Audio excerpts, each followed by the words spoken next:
spars. They were tough spars, tough 4 rounds. They went to war basically for the 4 rounds. 4 rounds that Moses was in. It was like. Joseph Parker knocked out Moses Itauma in sparring and training. That's Andy Lee's bold claim. But sparring isn't fight night. Parker's team can brag, yet gym sessions don't define greatness. Moses is young, fearless, and learning fast. Each round only sharpens him for the big stage ahead. I think he's got one more roll of the dice in him, and I think he's been playing himself down a little bit and enjoying being, overlooked a little bit. But not everyone agreed with Lee's version. Some offered a very different take. Shannon Briggs downplays the sparring rumors, emphasizing that even the best fighters stumble in training. Moses is still learning the ropes, and these minor setbacks are just part of the journey. On fight night, those lessons could turn him into a serious threat.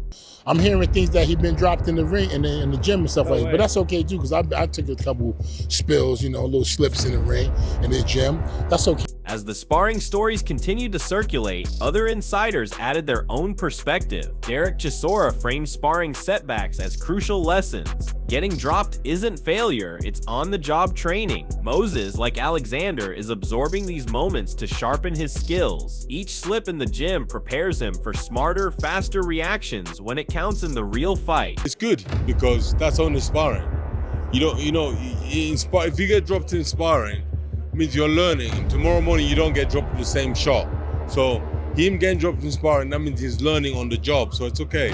Who cares? Alexander usually gets dropped in sparring, but he's learning on. Moses shows maturity beyond his years, tuning out distractions and focusing solely on his craft. While rumors swirl and talk heats up, he stays disciplined in training. This calm, business-like mindset could give him a decisive edge once he steps into the ring. I'm not really paying attention to main events. I'm not really paying attention to people talking, the noise and whatnot. I'm just going in there and doing my job.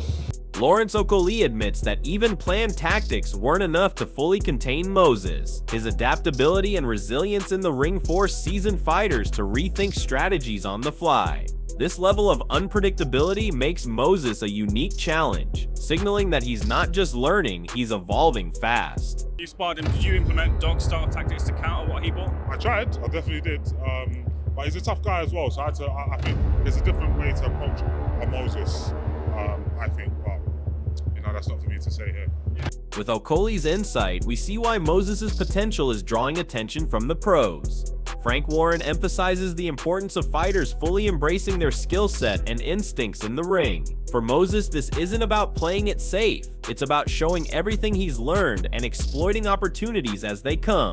Warren admires the raw decisiveness, the ability to end a fight quickly, but more importantly, the discipline to execute every skill precisely. In Moses, we see a fighter who combines instinct with preparation, someone capable of making instant adjustments. This approach signals a new level of maturity, a young talent unafraid to demonstrate his full potential under pressure, which is exactly what fans and professionals alike want to witness. I want to see him do what he does. And if he can get rid of somebody in 30 seconds, he does it. I want him to use all his skills to the best of his ability and whatever it takes to win.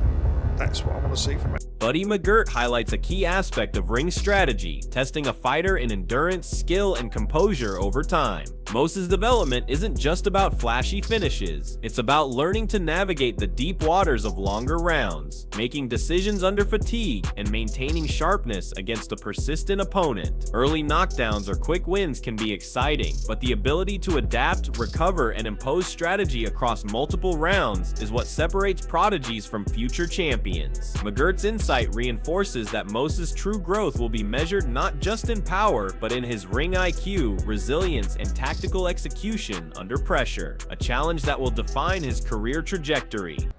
Yeah, he's got to go to the deep waters. Unless somebody slips up and get caught early.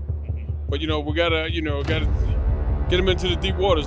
Ben Davison frames Moses as a generational talent, someone whose skill set transcends the usual milestones young fighters chase. He doesn't need to catch specific opponents to validate his talent. His ability, vision, and ring awareness are already elite. Davison emphasizes patience. While the world may gradually recognize Moses' true level, insiders already see a fighter with extraordinary natural gifts. This positions Moses not just as a prospect, but as a carefully cultivated phenom, one whose growth will continue to impress as he gains experience. His ceiling is high, and every sparring session or fight is a stepping stone towards cementing his legacy. I don't think Moses needs to catch anybody at a certain point in their career or anything like that.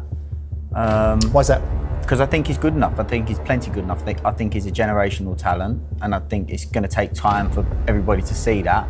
But I think everybody can see that he has the potential. This clip highlights the unpredictability and learning curve Moses faces in his early fights. Even the toughest prospects feel the sting of being hit, and the first moments of adversity are where raw talent is tested. Observing how Moses reacts under pressure, whether he shrugs it off, adapts, or gets rattled, will reveal his mental toughness as much as his physical ability. 8 2-minute rounds may seem brief, but they can be decisive in shaping a young fighter's resilience. This candid observation underscores that growth isn't just about skill execution.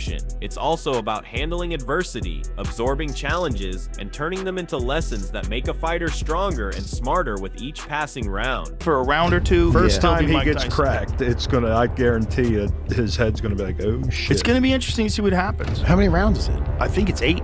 Moses Itauma underlines the culmination of Moses' hard work and persistence. Earning a headline spot in Saudi Arabia isn't just a reward, it's a platform to show the boxing world exactly who he is. Moses has consistently sought out challenges, proving ambition and hunger for growth. Now under the bright lights, every punch, movement, and decision matters. Itauma's words frame this moment as a pivotal opportunity, a chance to validate years of training, sparring, and perseverance. It's not just about the fight itself, it's about establish,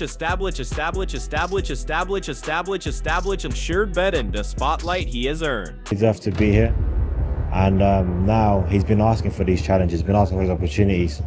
Now that finally he's got it, you know, Saudi Arabia on a great card and obviously headlining. So it's now his opportunity, now his chance to show the world, like, this is Moses Itauma, this is who he is. Itauma sheds light on Moses' mindset, emphasizing that his maturity is as vital as his physical skill. Moses isn't obsessed with instant results or flashy victories. He focuses on the incremental improvements that build a strong, sustainable foundation. In the gym and sparring, he's attentive to minor adjustments, technical nuances, and mental discipline, which cumulatively make him a smarter and more complete fighter. This perspective separates him from many young fighters who chase hype over growth. By embracing the journey and managing his development thoughtfully, Moses demonstrates patience, self-awareness, and emotional intelligence. It's clear that his progress isn't just about punching power or speed, it's about mastering the craft, maintaining composure under pressure, and learning from every session. This level of maturity at a young age signals a fighter capable of long-term success and adaptability at the elite level. No, he hasn't changed. And when you just take your time to really listen to him and kind of understand that it's not about the end goal for him, it's about the journey, not being outcome obsessed. It's about him taking it easy as it comes, learning, progressing, and really dialing in on those minor things, because at the end of the day, those are the things that actually add up and make the bigger picture. And he's taking it in his own stride. We all know that he's mature. Shannon Briggs underscores the real-world test Moses now faces, stepping up against an experienced, battle-hardened opponent like Dillian Whyte. Strength, youth, and raw talent are important, but in the elite ranks, experience and composure are often the deciding factors. Briggs is pointing out that while Moses has shown immense potential in training and sparring, this fight will truly reveal whether his power and skill can withstand pressure from a seasoned pro. It's a trial by fire, one that will test not only his physical capabilities, but also his mental resilience, adaptability, and tactical execution under real fight conditions. This moment is pivotal for Moses' career, highlighting the gap between promise and proving oneself. Fans and analysts alike are watching closely, understanding that this is where potential is measured against reality in the unforgiving arena of elite boxing. Now, let's get straight into the heavyweight boxing talk. Look, Tyson Fury's here. I don't know if you managed to catch a word with him. He's talking about, we had a scrum with him. He said, look, I'm retired, but, and there was a big but. He said, I'd come back for a fight, a trilogy fight with Alexander Usyk, or that fight with Anthony Joshua. Do you think it'll happen? Yeah, I think so. Larry Holmes said never retire.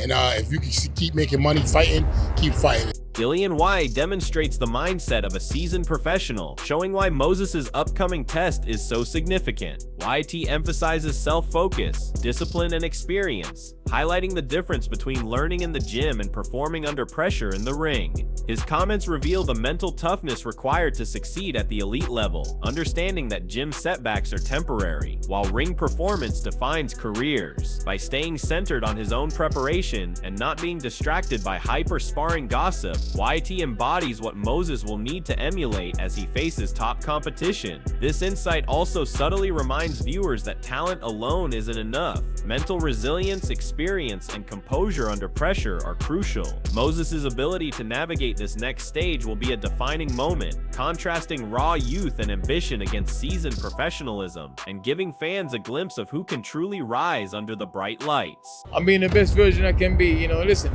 I'm a grown-ass man. I'm not a child to run around. Gym story is gym story. Marvin Hagler used to get dropped a lot in the gym, never got dropped in the ring, you know. The stage is set, and all eyes are on Moses Itauma as he steps into the spotlight, carrying not just raw talent, but the discipline, maturity, and resilience that have defined his journey so far. From sparring challenges to mastering the finer details in training, every step has built him into a fighter ready to face elite competition. The upcoming battles will test his power, adaptability, and mental toughness against seasoned opponents like Dillian Whyte, revealing whether his promise translates into performance under pressure. This is more than a fight, it's a statement, a chance for Moses to prove that he's not just a prospect, but a generational talent on the rise. Fans, analysts, and fellow fighters alike are watching, and you won't want to miss a single moment of it. Subscribe, turn on notifications, and stay tuned as Moses takes the ring and shows the world exactly who he is.